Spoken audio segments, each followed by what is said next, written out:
When you're not spending money on all of those things, we're tricked into thinking that buying these things or like checking these boxes is going to make us happy. That's what marketing is.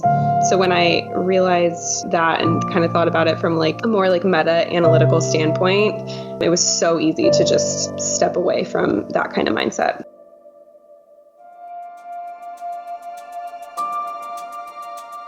What are you getting after? What seeds are you planting? What are you overcoming? Think big. Think even bigger. Take some risks. God's got your back. Go for it. Don't hold back. Don't ever have regrets in your life. Go fail. Go grow from those things. Live your life.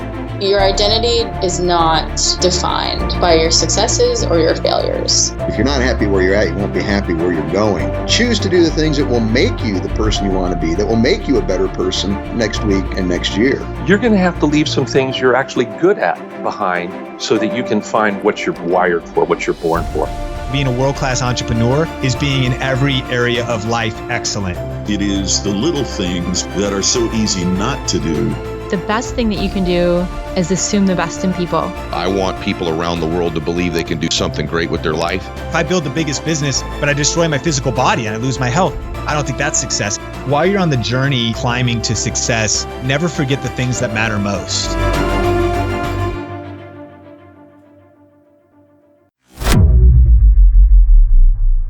Hi, I'm Miranda, and you're listening to the Heart Healthy Hustle Show by my friend, Jonathan Frederick. And welcome back to the Heart Healthy Hustle Show. We are joined today for a round 2 episode with Miranda Freeman, coming to us from the West Coast, correct? That is very correct. I'm in LA. So if you guys haven't heard it already, go back and listen to our first interview with Miranda. Her background is in speech pathology. That episode was phenomenal. We went into how she became debt-free, what that journey looked like, and how she paid off a lot of money in as short a period of time as possible. So now I followed up with her. I said, hey, I'd love to do a update episode about, it hasn't been quite a year, but it's been quite some time, to where that was the most downloaded episode on the Heart Healthy Hustle Show. And I'd love to do the update episode to talk to you now about what it has been like to be debt-free and move forward into saving for big things and looking into a car purchase like a month or so ago. So I'm curious to see what life has looked like now that you are debt-free, because I know you're still very frugal. You haven't really gone off the deep end and moved to the Bahamas or something on a beach house. Anything you want to share? Yeah, totally. So I guess the biggest change I think is that before I was stressed like literally all the time about money, just so stressed out constantly. It was always in the back of my head. And I was thinking about this like a few weeks ago, like, man, I have not had any money stress, like zero. Like I'm not a bazillionaire. I can't afford to buy anything that I want in the whole world. I have to be like reasonable, but just don't really actually have anything to worry about. And that's super cool. That's awesome. So what is that feeling like? So, I mean, just like a ton of security. Like we started out after paying off my $1 million of student loans, we had to move like pretty quickly. And so we had to, no, $130,000. Okay, because these days you have to double check. Yeah. Right. I know, right. Yeah, we had to move like across LA pretty quickly because my husband got a new job and we didn't have any money. So right after that was like super stressful, scraping together the money for like a rent deposit and stuff like that. After that, we wanted to get our emergency fund beefed up like pretty quickly. So we did that over the course of like a few months, up to like $12,000. And we've since added to it since then. But yeah, we've also been able to buy, we paid for a car in cash a couple months ago, which was very cool. Not something I ever thought I would do. Cool. One of my friends was like, you should just take a suitcase full of like hundreds in there to the dealership. How does that work? Did you actually hand them a briefcase of cash? No, I wish. In retrospect, maybe it would have been worth the trouble just to like go through that experience. But when we found, well, first of all, we went to like a couple different places and they're all, from the very beginning asking, well, are you financing with us or do you have your own financing? Yeah, of course. What monthly payment can you afford? Exactly. That's the big important question, right? Not how many thousands of dollars you're adding to your net worth in the wrong direction. We went, I mean, it was like a whole big ordeal. But when we finally picked the car that we wanted and we were paying for it, we got to put like $4,000 or $5,000 of it on a credit card, which was kind of cool with like no fee to us. And then we wrote a personal check for the rest of it. And then we got credit card points and paid that off immediately. So it was pretty easy. That's fantastic. What kind of car did you guys go with? We got a 2016 Honda CR-V with four-wheel drive, or all-wheel drive, which I guess is a different thing than four-wheel drive. Very cool. Very cool. Well, congratulations on that. The biggest thing, with this show is I love to just give people a brighter, just to encourage people to think bigger and to really press into their dreams and their hopes in a realistic way, in a tactical way. So getting into the frugality aspect of it, a lot of people strive for a goal and maybe adopt systems, habits, and routines that help them, right? But then they achieve the goal, and then from there has to be a maintenance thing of like, all right, we got the goal, and now we have to maintain this level of financial and freedom from debt. What are your goals to move into financial independence? Well, the biggest one, after getting our emergency fund figured out, the biggest one was really just ramping up our investing, because I never really had any knowledge of, what is a 401k, what is an IRA. I didn't know anything basically about a year ago and had to kind of do all that research. So the step one was really get that emergency fund figured out. And then step two was educate myself on like how to invest and what the best investing strategy was going to be for me. We came up with a goal to invest like $35,000 for this year on top of a bunch of other saving that we're doing. So that's been a really big one because nothing's going to add to your net worth or your, future security like a bunch of money in an investment portfolio. You're working full time, correct? You and your husband? Yes, we both work full time. I think the last time we spoke, you said like you were making like 90 a year, pretty much saving as much as possible, but your cost of living was really high based on where you lived. Yeah, it's insane. We pay like almost $2,700 a month for our apartment right now. Okay, and so that's one of the things you mentioned was you were interested in a house, but also kind of repulsed by the idea because like even a decently sized house, like you said, was like close to $1 million, right? Oh yeah, it's crazy. Like I mean, this topic could not come up like more amongst my circle of coworkers and friends. Like we live in LA, even in Orange County where my family lives. Like if you want anything with, 3 bedrooms in an area, you're paying at least, in Orange County, $600,000. Up in LA, you're at like $850, $900. So it's just, it's like the cost of living is a huge barrier to, and that's why people. You're working in, was it considered the medical field or healthcare industry? Yeah, sure. I'm a medical speech pathologist, so I work at UCLA in the hospital, and I have another part-time job at a children's hospital. There you go. You're working 2 jobs, one of which is at UCLA, and it's not like you're not making great money. So that's amazing. So I'm guessing then that you and most of your peers also are renting then. Oh yeah, definitely. Even my coworkers and my friends who do, even, better than me, salary wise are renting almost all of them. Yeah. That presents a potentially interesting investment opportunity in that you could, because the barrier to entry in homeownership is so high, you're going to have people more or less forced to rent for a longer period of time at a pretty high rent rate at that. Have you looked into investing into real estate? I've thought about it for sure. Or we've thought about like, because we're saving money for a potential theoretical house down payment right now. And I've thought about, well, what if we don't buy in California, or what if we don't buy in LA or Orange County? What if we, buy a cheaper place in the desert or in Big Bear or something like that? I just think for me, and real estate is just for my risk tolerance, just not something that I'm interested in. So I'm curious to know, what does your savings plan look like? I mean, feel free to share as much as you can because it is going to help the debt-free community as well as, the listeners of my show. But I'm very genuinely curious, like your approach to finance at this point. Taking a step back again, I'm wondering, did you use the Dave Ramsey Financial Peace course, or just kind of some of his principles initially? No, I have never taken. I read his book, The Total Money Makeover, which is an awesome book, and I recommend it to anyone who doesn't know what they're doing. I didn't use, like, he has his SmartVestor Pro, like, financial people. I originally was going to try to go to one of them, but I decided to spend time, Google is like your best friend. So I learned so much just online, doing my own research, and came up with, the plan that feels good for us.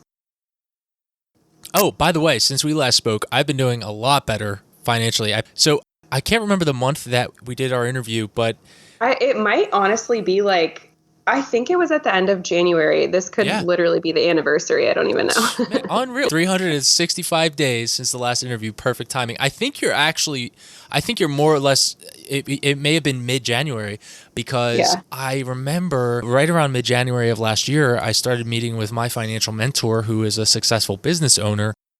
Since then, I've really implemented a lot of things to tactfully approach, what do you call it? Tactically approach my finances and really systematically attack my debt. I joined so I'm entrepreneurial, just be honest. I'm very risk tolerant, too risk tolerant.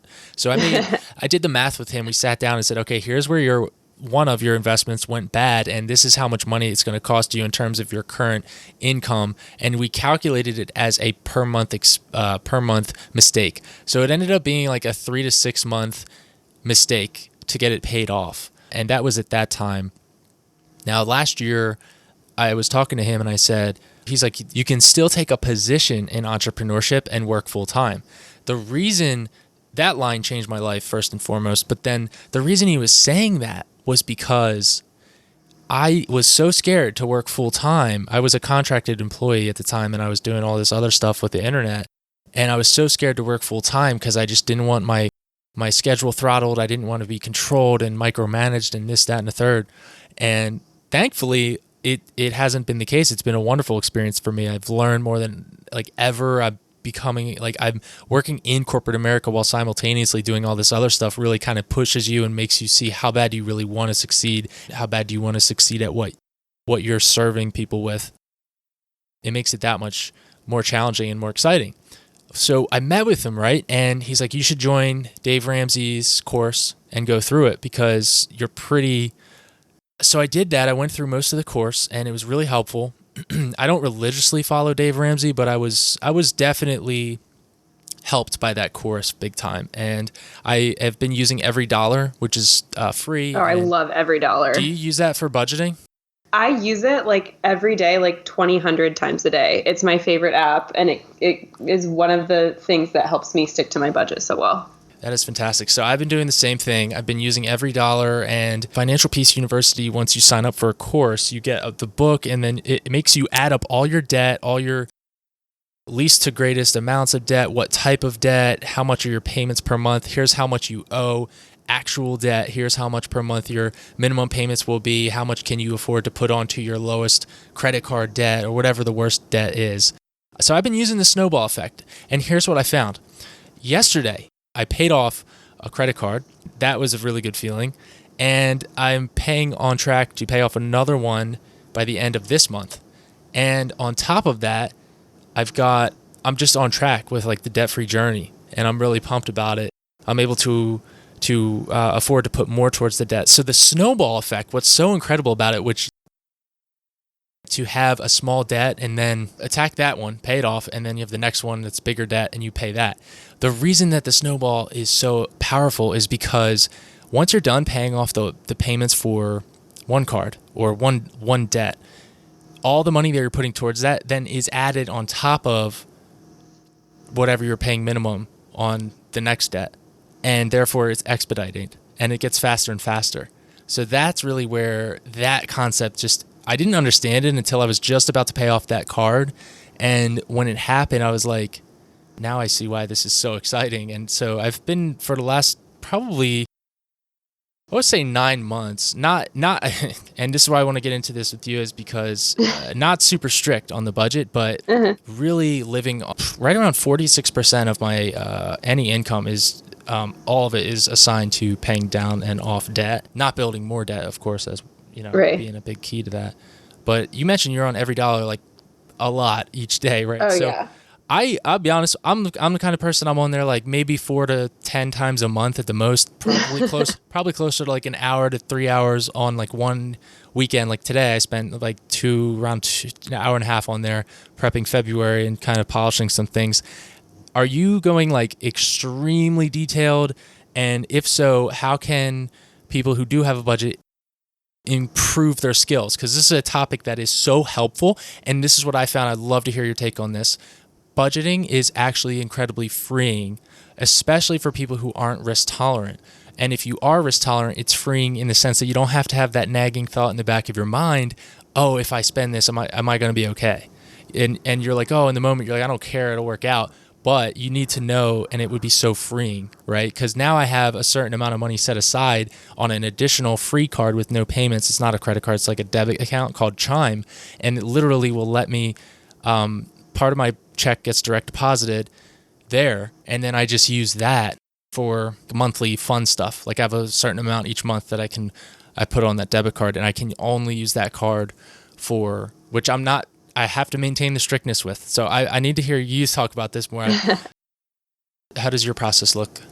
So I think, like, first of all, I love budgeting. I think if I had to attribute my, whatever you want to call it, I don't want to like sound like I'm bragging, but I feel like at this point I'm pretty successful financially, and I'm proud of where I've gone from where I've come from. And I mean, the biggest key for me was really just getting on a written budget. Like once that happened, everything clicked into place. So I think first of all, just defining like what does being on a budget even mean? And it means that you're writing down what you intend to spend, and then you're adding up what you spent and looking at how that compares, and changing things as the month goes on. So I definitely have somewhat of an obsessive personality, which lends itself well to meticulous budgeting. I fill out at the end of the month all our budget categories for the following month, and then I add in every purchase that I make into the budget like immediately after I swipe my card. So it's really easy to see as the month is going on where I'm at, how much money I have left. Do I need to add more to certain categories? Am I going to be able to save more than I thought I would? So it's been really, really huge for me and my husband, who is not the biggest budgeter, but begrudgingly. What is your recommendations for assigning a destination for every dollar of income? And then I'd love to jump into the concept of working multiple jobs, and then hear if you've adopted the concept of living off of one income and just saving the rest. Is that something you guys do? I mean, it's not something that we set out to explicitly do, but if you look at our savings rate, that's definitely what we're doing. Like we save or invest the vast majority of the money that we make. I was thinking about this, right? My monthly expenses are incredibly low. So for others listening as well, there's a lot of people you picked up a second job. Can you explain to the audience what that process was like and why? Yeah. I mean, I've always been someone, like you say, you're entrepreneurial. Like, I don't know what the opposite of entrepreneurial is, but like, that's me. Like, I love working for other people and getting a paycheck and knowing how much I'm going to make and when that's going to be hitting my account, et cetera. So I've had a job, since I turned 15. And while I was paying off my debt, there was a couple points where I had multiple jobs just to be able to raise my income. The money, I will say, is very nice because we couldn't save as much as we do if it weren't for those paychecks going, straight into savings. I don't actually even put the paychecks that I get like as income in my budget. It's like the money just doesn't even exist. It goes right into our house savings fund. That's the income from your main job or from my second job. I see. And that goes into whatever your savings goal is for like a house down payment type thing? Yeah, exactly. Okay. Interesting. How do you balance the concept of, life is short, live in the present with preparing for the future? The energy spent on planning, frugality. Yeah, that's such a good question. I think about that a lot myself for sure too, because there's something like this week, for instance, is like really tough at work. We were way understaffed. We had way too many patients, and I was working really long days with, not even a second to like take a sip of water. But I think number one, for me, I really like the work that I do. I love the work that I do most of the time, so that's really helpful. I think I try to have a good attitude for the most part, which is also really helpful. And then the last thing is I get the most satisfaction financially from and be generous people.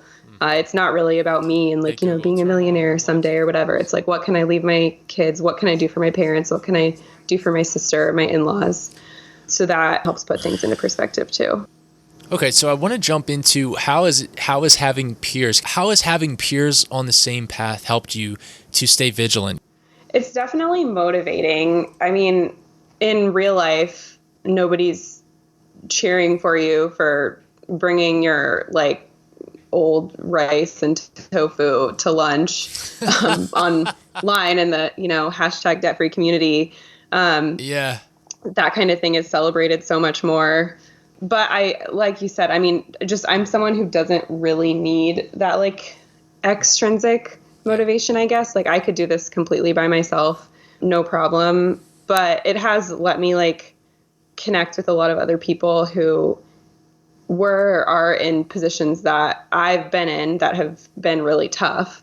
So that's really the main reason that I keep up with it, because it's not like a secret at all. But I went through like a very deep depression when I was paying off my loans, and I felt like very alone, and wasn't, aware of that online community or anything. So now I think it's really cool that I can make those connections with other people who maybe, didn't see a way out, but now they do. Wow, that's really powerful. Would you mind talking a little bit more about that? What did that process look like? Because I'm sure a lot of people can resonate with that. Yeah, I mean, it's funny, like putting myself back in that position now. I mean, at the time, it certainly didn't feel like a short season, although, what's a year or two, really. But I was single, or I was not in a relationship, like not in an exclusive relationship. And I just felt like very, very, I don't even know. Very overwhelmed by the amount of debt that I had, thinking things like who would want to be with somebody who has this much debt, my future, like, do I even have a future? It's really tough when you're like buried under that much debt to imagine what things would be like.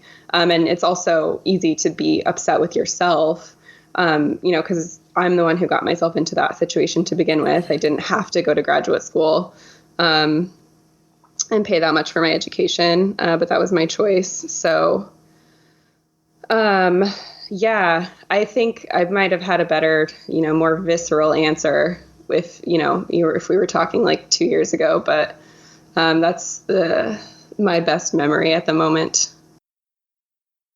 Really appreciate you sharing that, Miranda.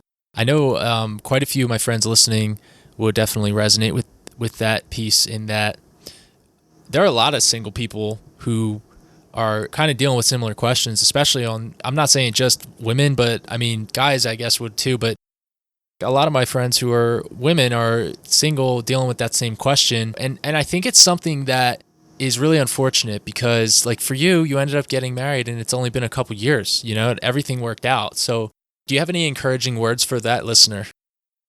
Yeah, I mean, and yeah, I totally, and like if anyone is like struggling with that kind of thing, obviously I'm not like a mental health professional, but like I'm always, my DMs are always open for that kind of thing. I'm very happy to offer support.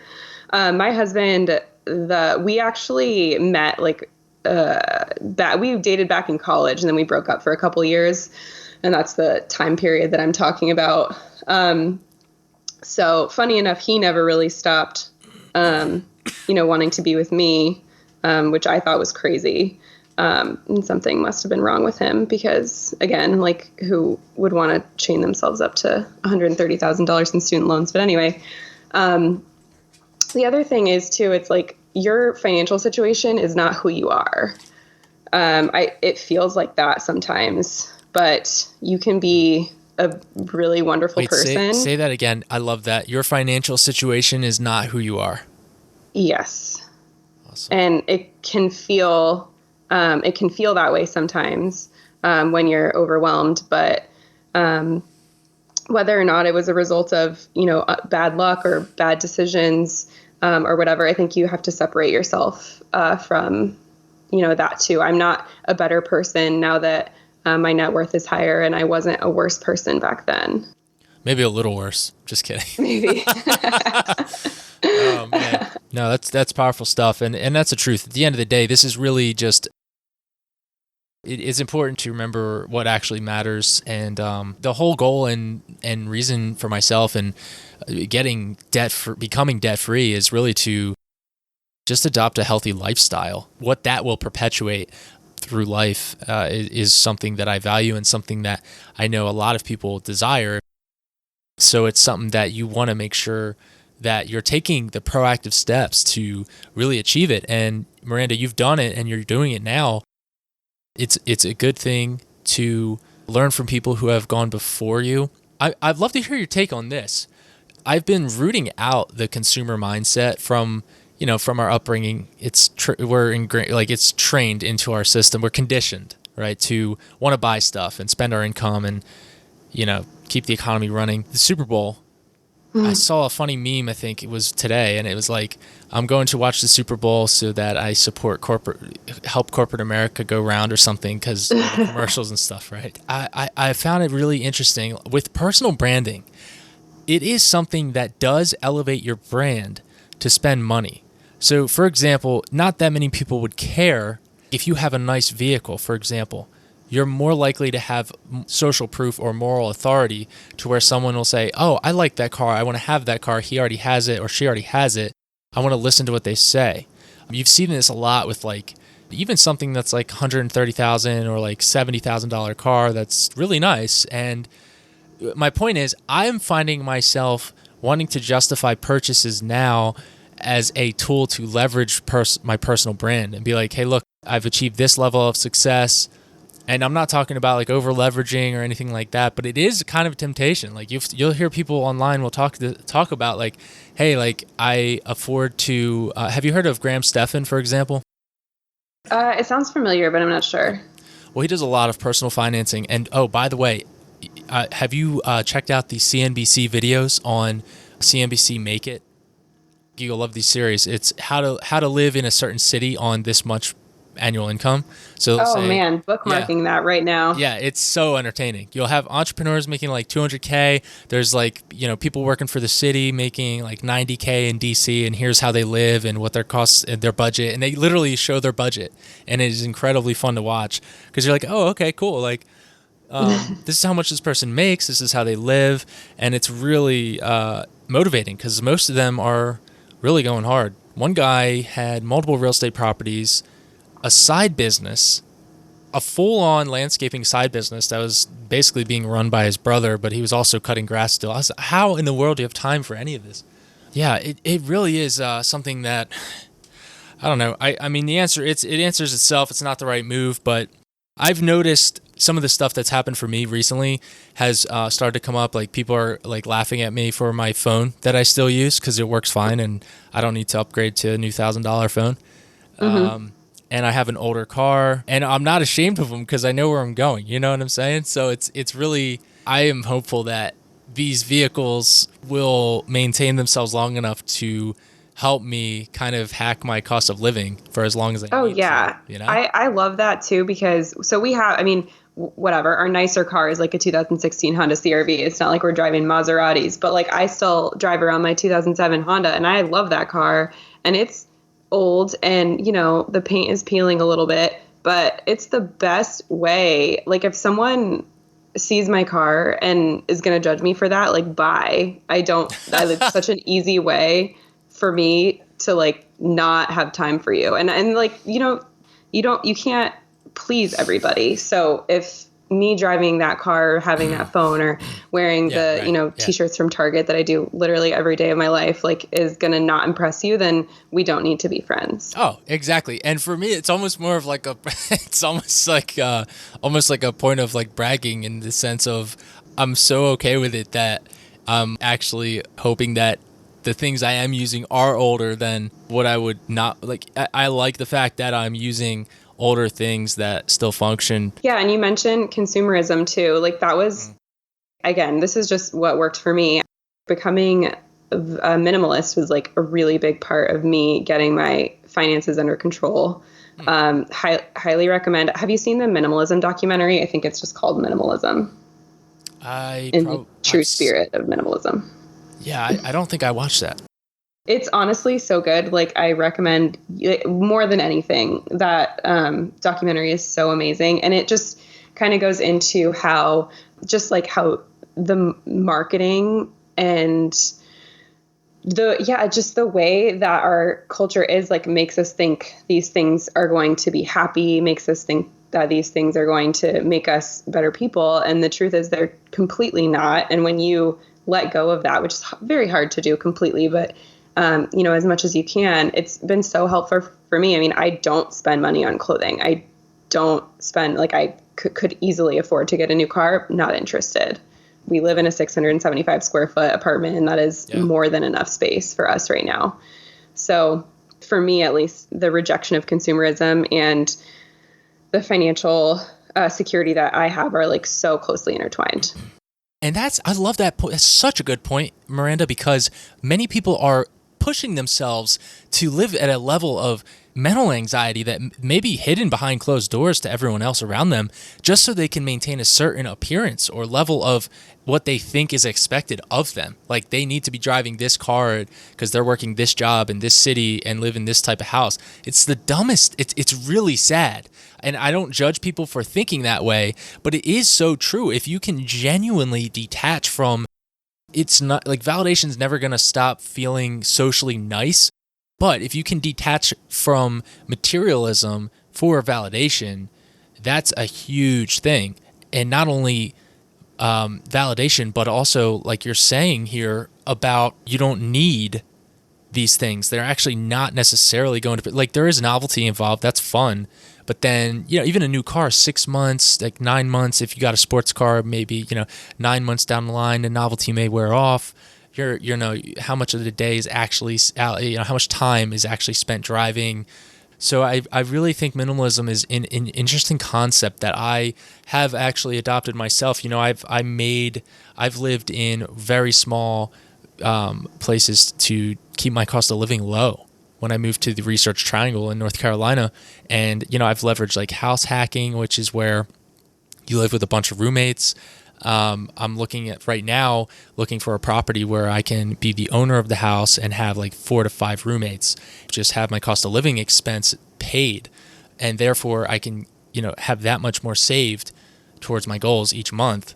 I'm excited for that. But that's an amazing concept. Like, there are so many vehicles that younger professionals who want to set themselves up for a brighter financial future can leverage. And it's something you mentioned, which was minimalism. What was that experience like for you? I mean, again, and, like, in the same vein of, like, just my obsessive personality, like, I was on my honeymoon, and for some reason the documentary came up. Maybe I read something about it online or something, and we watched it, like, in the hotel room on our honeymoon, and I was like, I'm going home and getting rid of everything we own. And I did. Not everything, obviously, but, like, I mean, I have 10 shirts, and just the essentials, like, just things that we actually use, just things that we actually wear.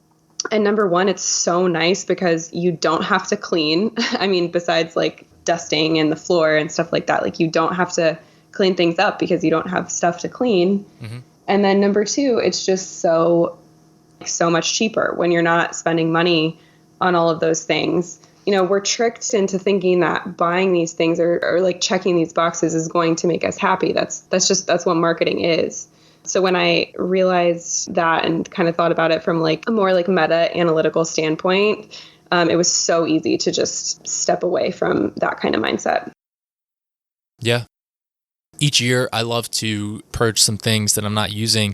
Oprah had a episode where she had someone come in who, I don't know, maybe they were a home designer or something like that, and they were basically determining what to keep and what to throw away. Like, how do you do that? And she asked the guy, and he said, if you're going through your stuff and you have to think about it, then throw it out. Like, is it yes or no? If it's not an immediate yes, then throw it out. I still hold on to things, but it does help, and it helps you to detach from your maybe self-worth or your value coming at all from material things, especially clothing is a big one. if it's not on your goal list and it's not exciting to you. So share with us your 3 most influential books, whether that be around investing, around what you're just enjoying reading right now. It can really be anything, finance books that you would recommend. For investing, I am like 100% a graduate of Google University. Like, highly recommend just doing your own research there. I'm sure there's a million good investing books. I love Total Money Makeover by Dave Ramsey. I think that book is fantastic. Again, especially if you're just starting out. I'm sure I said this on the last time I was on your podcast, but The Millionaire Next Door by Thomas J. Stanley is another really, really great book that, again, just gives you like so much data on the fact that the people who have the most money aren't doing things like buying the biggest house or, having the nicest clothes. And it's a very research-based book, so that's really cool.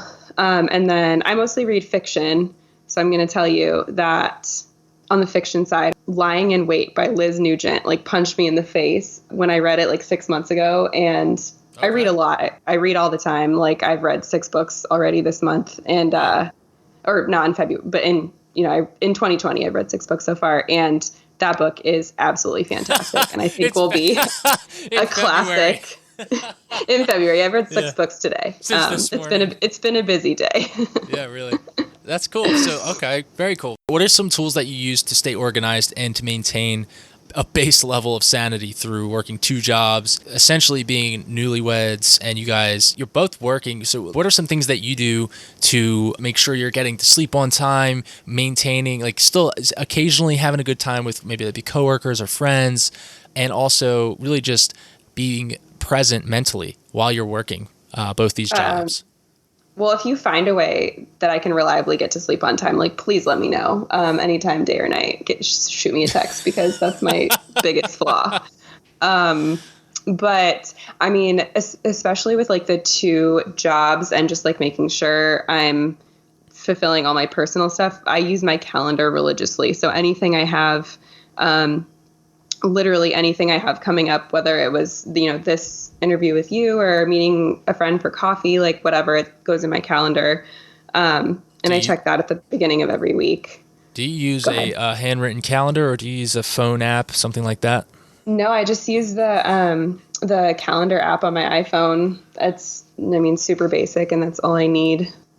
The people that I work with at my main job, some of them are like my closest, dearest friends. Like, one of them was in my wedding. And another one has become one of my best friends. We literally get coffee every single day and take a walk around the little city outside of the hospital. So that is really nice, because I kind of get that social interaction during the day at work. I'm pretty introverted, so like tomorrow is the Super Bowl as we're recording this, and I got a couple invites, and my husband's going to go do something, and I turned them all down because I know myself, and after this week of working 6 days, all I want to do is, sit in the dark by myself. So learning when to say no is important too. 100%. And I'm wondering, what would you say to someone, what would you recommend, what steps would you recommend I take to facilitate connecting with great people along the journey, whether that be coworkers, whether that be, let's use coworkers as the example in this question. Yeah, I am so lucky right now with like the people that I work with. I mean, I've been at my main job right now this is almost 3 years. And I guess just speech pathologists in general, like, tend to be easier to get along with. And I obviously have a lot in common with them, but I think taking a genuine interest in whatever person you're trying to connect with is so important. People love talking about themselves. They love thinking that you want to talk about them. So I think that's like the biggest thing. And it's been really helpful for me in forging these relationships, is just starting with questions and going from there. I found that to be the case. It's I think it was about that within the last couple of months where it really hit me. It was over Christmas time, and I was with my family, and my grandfather's always been like a family patriarch, but also he's well respected in the community where he lives in New Jersey. And one thing I never realized that he does is literally just ask questions in conversations. That's how he talks to people. He almost never makes statements, especially when he's catching up with people. I watched him talk to my dad over the Christmas holiday, and I was watching them interact, and he asked my dad a question. My dad answered it. While my dad was like wrapping up his answer, he asked him another question, and he did it 4 times in a row. And I started I started counting sincerely because I was genuinely wondering, like, oh my gosh, I get it. He's literally just asking questions, and he's genuinely so sincere. He's not trying to manipulate people into liking him. He's in his 80s. I don't think he cares. So it's like he genuinely is just curious and cares. And he makes you feel like he cares so much about you because he does. But it's because he's genuinely curious. So that really works. The asking questions of people, expressing interest in what others are interested in is a huge key. And because I've genuinely found amazing people in every area of life. It's really just a matter of being open to it and really just trying to reciprocate friendly vibes. Yeah, and I guess that's another thing. Like, I think number 1 is for sure, like, take a genuine interest, like, ask other people questions. And number 2, just be like a real person. Like, I don't want to hear about your perfect life. Tell me that you're having a hard time if you're having a hard time. Tell me that you have debt, or that, your relationship with your mom is tough or whatever. Like, that's how we connect. That's so powerful. You know what's funny? There was a speech, I think it was like George Washington was giving a speech after he was no longer a warrior or what have you, and I think he had to convince a room full of, I don't know who it was, that he had to convince them of something, like to get them to agree to postpone something. So I don't know, it was Parliament or what, but he was like in this room and he had to go up to like this podium, and he started the speech out by not really saying anything, but like taking his time. And I think he had to put on these glasses to be able to read. And he said something to the effect of how all the years like fighting in the military had taken a toll on his body. And that simple act of him being human enough to have to wear glasses to read the speech he had prepared for them was enough to sway them before he even talked. Which to me, totally. Like, that is so powerful. Just the human connection of like imperfection is what draws people together. Yeah, I wish money worked that way too. It's been great catching up with you, Miranda. Is there anything else that you'd love to share with people in terms of while they're on the quest to becoming debt-free, or let's say they are debt-free? Do you have any words of experience, like things that you have been going through that you found more challenging, or things that helped you on the journey? I think like the last year being more focused on my investments, like if anybody is listening to this who's, well, anybody at all, but especially like, I wish I could go back and tell my 18-year-old self, who was working. I'd been working again since I turned 15, but like, just start investing. Like, compound interest is your best friend, and the money that you invest now is going to be worth so much more than the money that you invest in 10 years. So start now and don't wait. Start now and don't wait. I might have talked myself out of spending that much money on grad school. It's hard to say. And it's also like everything turned out fine. Like, I'm so lucky and happy with my life. It's hard to say what would it be like now if something was changed. But definitely, I won't say that I would change anything, but I would say that's the advice that I would give somebody else if they were in a similar position. Well said. Well said. What do you think your 10-year future self would say to you today? I don't know. I mean, I feel like every decade of my life so far, I look back at myself and I'm like, man, you are a moron. But I really don't know. Gosh, it's so annoying that life works that way. I know. I mean, like, even like, I just look back and I'm like, wow, how did you even get by, like, not knowing what you know now? But I guess that's just self-centered. It's scary to add to that piece. It's the worst when it's like 1 year and you have so much change within 1 year, and you think back to the way you thought a year before, and you're like, oh man, facepalm. But then you're like, okay, well, what about next year? What's it going to be like? Exactly. What am I going to realize that I've been doing wrong? I don't know. I think I would be, I don't know. I think I would be happy. Again, I'm so lucky. I have so much privilege and have had a lot of advantages, and I'm very happy with my life. So I think it would be something nice, hopefully. And Miranda, before we go, how can we follow up with you after the show? I do have a website. It's mirandafree.com with 3 E's and an email list that I occasionally will send out little messages. But yeah, Instagram is where I'm most active.